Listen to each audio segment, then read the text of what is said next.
Hello friends, welcome to new video. किसी ने क्या सही कहा है, बिना बड़ी सोच और कड़ी मेहनत के कुछ प्राप्त नहीं किया जा सकता। जिनके ये विचार हैं, आज हम उनके बारे में बात करने वाले हैं। जहांगीर रतन जी दादाभाई टाटा या JRD टाटा भारत के अग्रणी उद्योगपति थे।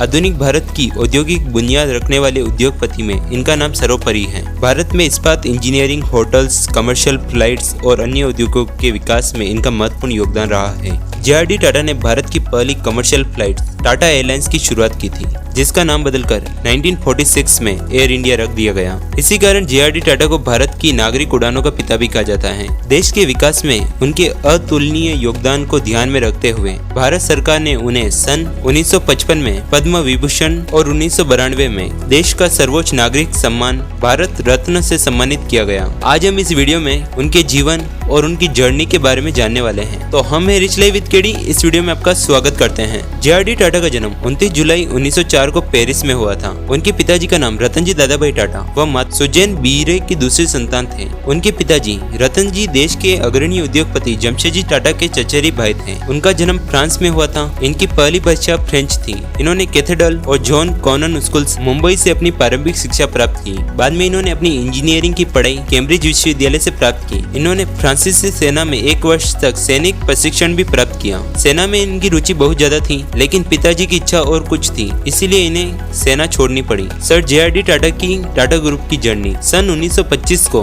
टाटा सन्स में कार्य करना प्रारंभ किया। अपनी कड़ी मेहनत, दूरदृष्टि और लगन से वे 1938 को भारत के सबसे बड़े औद्योगिक समूह टाटा सन्स के अध्यक्ष बन गए। जब ये टाटा ग्रुप के चेयरमैन बने थे, तब टाटा ग्रुप में 14 कंपनी शामिल थी। लेकिन जब 26 जुलाई 1988 उन्होंने अपना अध्यक्ष पद छोड़ा, तब टाटा समूह 95 कंपनियों का एक विशाल समूह बन गया था। उन्होंने कई दशकों तक स्टील, इंजीनियरिंग, एनर्जी, रसायन और IT के क्षेत्र में टाटा ग्रुप की कंपनियों का निर्देशन किया। व्यापारिक क्षेत्र में सफलताओं के साथ साथ कई सारे सार्वजनिक कार्य भी किए। कर्मचारियों के कल्याण के लिए और उनकी सुरक्षा के लिए कई सारी नीतियां भी लागू की, जिन्हें बाद में भारत सरकार ने भी कानून के तौर पर लागू किया। 50 वर्ष से भी अधिक समय तक सर दोराबजी टाटा ट्रस्ट के ट्रस्टी रहे और अपने मार्गदर्शन में राष्ट्रीय महत्व के कई सारे संस्थानों की स्थापना की। इनकी देखरेख में 1945 में टाटा मोटर्स की स्थापना की गई और इसके बाद 1948 में भारत की पहली अंतर्राष्ट्रीय एयरलाइंस के रूप में एयर इंडिया इंटरनेशनल की शुरुआत हुई। लेकिन बाद में एयर इंडिया को भारत सरकार ने अपने अधीनस्थ कर दिया।